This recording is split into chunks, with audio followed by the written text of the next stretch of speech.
Creating a literary festival is always special. It's always different, with each being a journey of creation, a response to our world. This year has been like none other, highlighting what it means to be human, and the joys and comfort found in shared experiences. As readers, we turn to books to find solace, strength, inspiration and understanding. The authors we explore are documenting the stories of our times and helping us gain a better understanding of where the world might go next. The power of reading and the need for connection and community has inspired the 41st edition of the Toronto International Festival of Authors. And I welcome you warmly to share in this festival and our celebration of stories. Buy a book, discover new ideas, and share them with friends. Dive into this year's festival and enjoy hundreds of virtual events. Consider donating to the festival, if you can, to help support our free programme and to help us continue to support writers. Ask big questions and bring people together as we attempt to bring our new world into focus.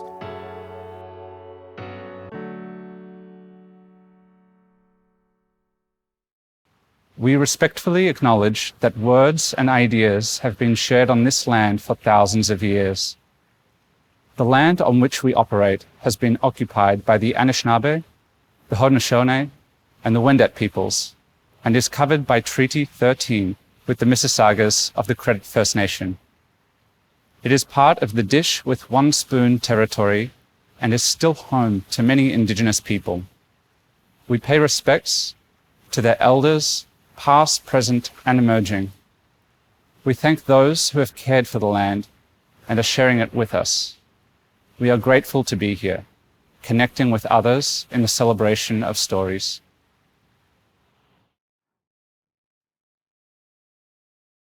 Help me. I'm afraid I'll forget you.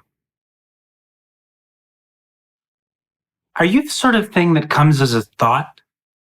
Memories coalescing until the image of you appears clearly? Or are you feeling without images? Your presence traced through familiar places and habits, like keeping a lover's hat at the door long after they've passed? Is all that you are contained by my emotions? Or is there more to you than that? Are you a constant warmth? Or a series of rising sparks turning to ash in the night above us?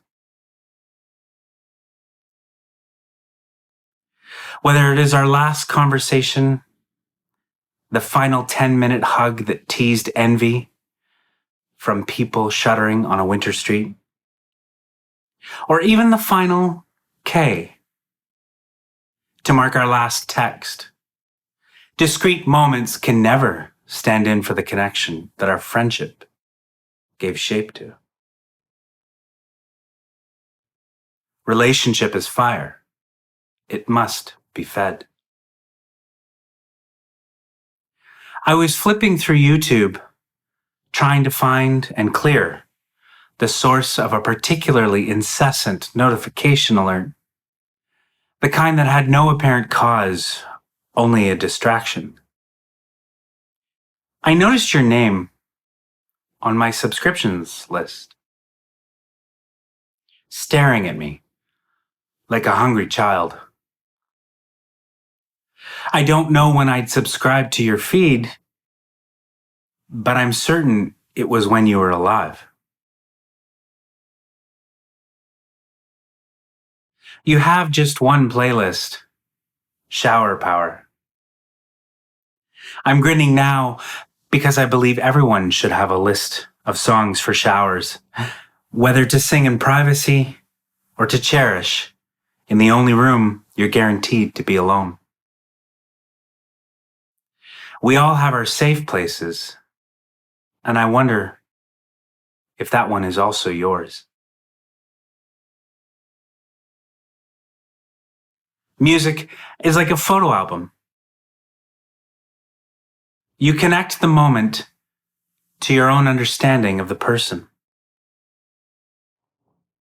Halfway through Nora Cyrus and Labyrinth's Make Me Cry, I remembered all the memories you shared in class, in the hallways, on the way to the Tim Hortons during break, by the tree outside the front of the building, in the diner we met on the days you were too anxious to be around people. I remember the happiness emanating from you when you got your first apartment alone, a Toronto milestone for how much it takes to live without a partner. I remember how you gathered furniture like you were an artist, splashing your favorite things on the walls, the floors, and in every room. I still have the painting you created to barter for one that I had on my wall. Every day seemed like a mad dash to preserve the only safety you attained that didn't come with a price. I think I mentioned once, on our many shared breaks, that safety is elusive for all Indigenous queer folks. We leave home to find it, and yearn for home when the city's darker things descend and catch us. I know now that that was a soft reminder that we weren't alone in our experiences. I was once there too. We once joked about how you left home for a relationship and were frustrated immediately. I can't forget about the moment you met him and how his hair was standing straight up like a porcupine's quills when startled. I agree still, it had a way of extending his forehead far more than was comfortable for anyone looking. I know how you hated his smile, his laugh, his wardrobe, his attitude. I know that all these things were an extension of the disappointment a person can feel when looking back at the hard things. I was so proud you managed to escape the abuse and control you'd endured there, and loved how you said it felt like winning an internal battle, refusing unwanted flowers, unwanted visits, and unwanted phone calls at the shelter. I was proud that your next home was one that had love, though all you told me was that it ended in betrayal. I respected the shake in your voice and didn't press you on details. Sometimes we need to cradle something until we know how to leave it. I hope you remember how proud I was that when he came to visit you for lunch, you asked him to leave. A simple thing denied to many, and to you for so very long. I remember all the times you became fearful and angry, raging your way out of any situation, screaming, "I ain't never coming back." And I loved how you would return. The next day, the day after that, and every day thereafter. I love that there was some safety here, and in me. You amazed even yourself with the growth of your independence, your maturity, and your ability to be gentle with yourself.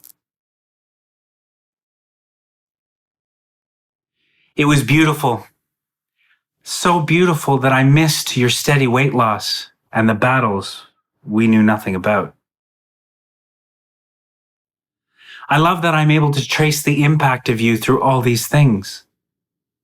I love that I can visit the cracked concrete step next to the smoking tree and still feel the same as every minute we spent there. I love how much I learned about you in that space. I love how it was there that I learned your name was approaching thunder. And it was there that we witnessed a thunderstorm carry you home the day we mourned. I love how I can never stop talking about you. In a place where I no longer have you, I have all the other things that point me to the feel of you. I now only have translations of you. And that's okay. I remember once telling you we should never rob ourselves of the chance to know someone better. That while a relationship may change from lover to friend, we shouldn't ever mourn the change so much that we end the chance to grow together. Perhaps this is why I look forward to meeting you again. Where I helped you grow here, maybe you'll help me grow there. Until then, I only have the small plays on my senses that missing you provides. The way a song can remind me of a dozen stories, or the way that seeing your name brings the same blood excitement that your voice once did. And I know that what my eyes and my skin miss, my mind and my memory will recall. And when you become a fog my mind can't give description to, I know my skin's hunger will lend ink to the blank page it's desperately trying to color. I don't fear losing you completely because some part of me will always remember. And that's okay. Even in memory, relationships are fire. They must be fed.